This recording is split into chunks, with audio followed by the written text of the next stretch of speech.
selanjutnya. Finally, aku sudah sampai.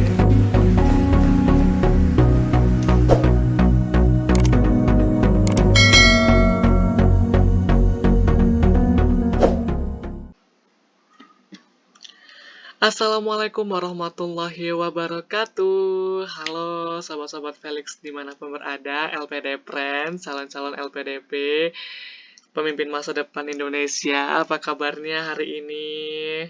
Waduh, semangat ya dan selamat yang sudah lulus di tahap administrasi dan sekarang sudah melaju ke tahap tes bakat skolastik. Nah, selamat. Kalian luar biasa. Nah, pada kali ini Felix bakal kasih informasi terkait tata tertib dan informasi tes bakat skolastik. Nah, jadi bagi kalian-kalian yang ingin mengikuti tes bakat skolastik ini, nah Felix bakal kasih info kepada kalian semua mengenai tesnya gitu loh, teman-teman. Nah, di sini ada informasinya. Jadi, for your information, tes bakat skolastik ini adalah tes yang mengukur potensi atau kemampuan belajar seseorang. Nah, di mana potensi yang mendasari kemungkinan seseorang berhasil sekiranya dia mendapatkan kesempatan untuk belajar, terutama di jenjang yang lebih tinggi lagi. Nah, tes bakat skolastik ini terdiri dari 3 subtes, teman-teman. Nah, itu ada penalaran verbal selama 30 menit, ada kuantitatif selama 40 menit, kemudian ada pemecahan masalah selama 20 menit. Nah, jadi untuk tes bakat skolastik ini, kalian bisa melihat yang konten saya sebelumnya, bagaimana dari pemecahan per soal gitu ya, ada berapa soal, kemudian apa aja perinciannya, itu ada di konten-konten sebelumnya. Nah, kali ini Felix hanya memberikan informasi kulit-kulit dari tes bakat skolastik dari soalnya ya. Kemudian kita masuk kepada waktu. Nah, jadi di sini waktunya adalah diberikan oleh LPDP itu mulai dari pukul 8 sampai pukul 4 sore ya, atau pukul 16.00 waktu Indonesia Barat. Nah, untuk tanggalnya ini disesuaikan dengan jam atau waktu yang ada di portalnya LPDP. Gitu, teman-teman semua.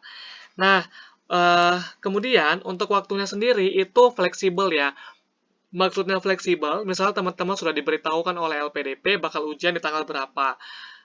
By the example, teman-teman ujian tanggal 8 Mei 2022 misalnya. Nah, untuk waktunya sendiri, kalian bisa memulai dari jam 8 hingga jam 4 sore. Nah, kalau kita estimasi pukul 8 kita mulai, 8, berarti kan 2 jam kemudian itu jam 8, 9, 10 gitu kan, jam 10 kan sudah selesai. Atau kalian mengerjakannya di pukul 9, nggak apa-apa, kalau kalian mengerjakan di pukul 9 artinya akan mundur 1 jam, itu akan selesai di pukul 11 pagi ya. Kemudian lanjut lagi kalau kalian mengerjakannya di jam 10, itu bakal selesai di jam 12 siang. Nah, for your information, waktu tenggang atau waktu yang sudah batas maksimal kalian itu untuk mengikuti ujian adalah waktunya itu di pukul 2 ya, pukul 14.00 waktu Indonesia Barat.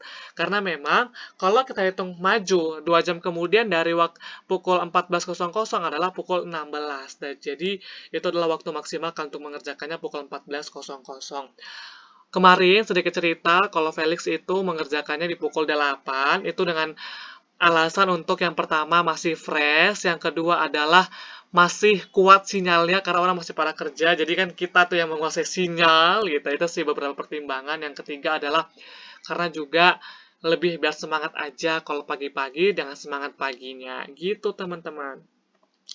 Selanjutnya adalah tata tertib untuk mengikuti tes bakat skolastik ini. Nah, selama tes berjalan, panitia akan melakukan pengawasan melalui kamera dalam laptop atau PC, peserta dengan metode face recognition atau pengenalan wajah. Nah, sehingga setiap aktivitas peserta saat tes berjalan terekam dan terdokumentasi. Nah, jadi teman-teman semua selama kalian mengujian itu menggunakan exam browser, nanti di sudut kanan, di sudut kiri, itu ada satu kamera kecil ya, yang hanya kita saja yang bisa melihat diri kita di situ, tetapi penguji bisa melihat kita. Gimana ya? Itu satu arah saja gitu, satu arah, tidak dua arah ya. Jadi mereka bisa melihat kita, tapi kita tidak bisa melihat mereka. Kita hanya bisa melihat diri kita sendiri melalui layar tadi gitu. Nah, kemudian di sini untuk tata tertibnya, nanti kalian bakal bakal login ke exam browser itu, kalian bakal siapin semuanya untuk masuk ke ujian. Nah, di sini kalian perlu mengetahui ada beberapa tata tertib dalam mengikuti seleksi substansi atau seleksi skolastik ini ya. Yang pertama adalah mengerjakan tes dengan jujur. Yang kedua adalah berada di satu ruang yang tenang dan kondusif selama pelaksanaan tes. Yang ketiga adalah tidak diperbolehkan ada orang lain di ruangan yang digunakan untuk pelaksanaan tes, kecuali peserta dari beasiswa berkebutuhan khusus atau difabel dengan kategori peserta dan tunanetra dan low vision.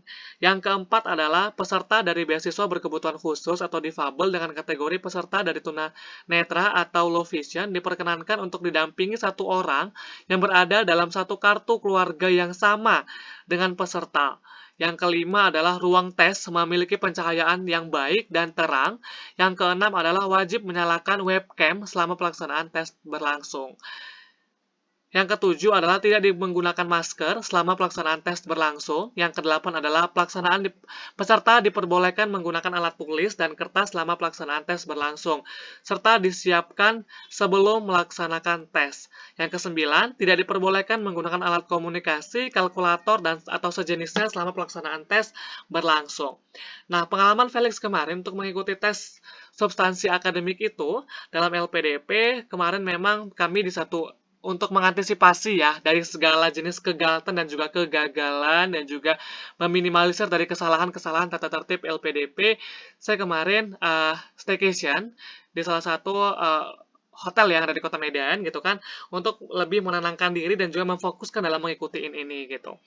Jadi memang saya itu sudah memenuhi satu ruangan yang kondusif ya, cuma saya sendiri, kondusif, pencahayaannya bagus. Saya kemarin satu hari sebelum saya atur tuh di mana kursi yang terang, kemudian di mana yang enak, nyaman, backgroundnya pas gitu. Pokoknya saya kemarin itu betul-betul satu hari sebelum sudah saya standby-kan untuk segala jenis teknis, karena saya nggak mau kalah sebelum berperang gitu. Untuk teknis pokoknya saya kemarin betul-betul dimaksimalkan ya teman-teman. Apalagi dari segi sinyal, waduh itu sangat-sangat penting dan urgent banget sinyal dan juga kemampuan PC kalian. Nah nanti di next part berikutnya saya bakal menjelaskan PC yang seperti apa yang dapat digunakan untuk ujian tes bakat skolastik ini. After that, kita bisa lihat di sini tidak diperbolehkan untuk makan, akan tetapi diperbolehkan untuk minum selama pelaksanaan tes berlangsung. Waduh, kalau untuk poin ini, jangankan untuk makan, minum aja, itu agak susah. Kalaupun bernafas tidak otomatis ya, mungkin saya sudah lupa untuk bernafas kemarin. Karena memang soalnya itu high order thinking banget.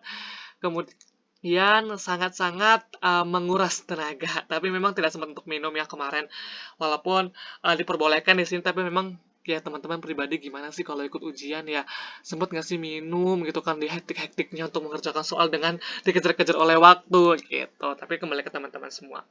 Kemudian itu tidak diperbolehkan untuk ke toilet selama pelaksanaan tes berlangsung. Peserta disarankan untuk ke toilet sebelum memulai tes pengerjaan. Kemudian, peserta memiliki kesempatan untuk meminta reset login sebanyak 5 kali. Yang berikutnya, untuk kemudahan dan penyelesaian kendala teknis selama pengerjaan, teman-teman bisa baca buku panduannya. Itu nanti bakal saya bedah satu persatu di next part.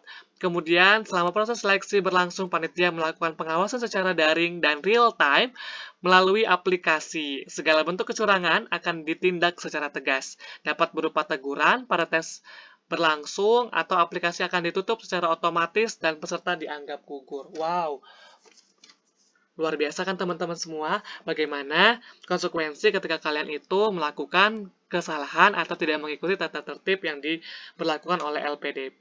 Nah, jadi saya sarankan kepada kalian semua yang bakal mengikuti tes bakat skolastik, silakan baca buku panduan lagi, sama seperti seleksi administrasi kemarin, karena memang di sini satu kata kuncinya adalah buku panduan. Itu adalah wangsit kita, itu adalah kiblat kita, buku kitab suci kita ya untuk mengikuti seleksi LPDP ini. Teman semua untuk tetap semangat, untuk tetap santuy, tapi santuy-santuy jangan yang lebay-lebay banget gitu ya. Saya Felix Rimba, pamit undur diri dari hadapan teman-teman semua. Wassalamualaikum warahmatullahi wabarakatuh. Tetap semangat teman-teman.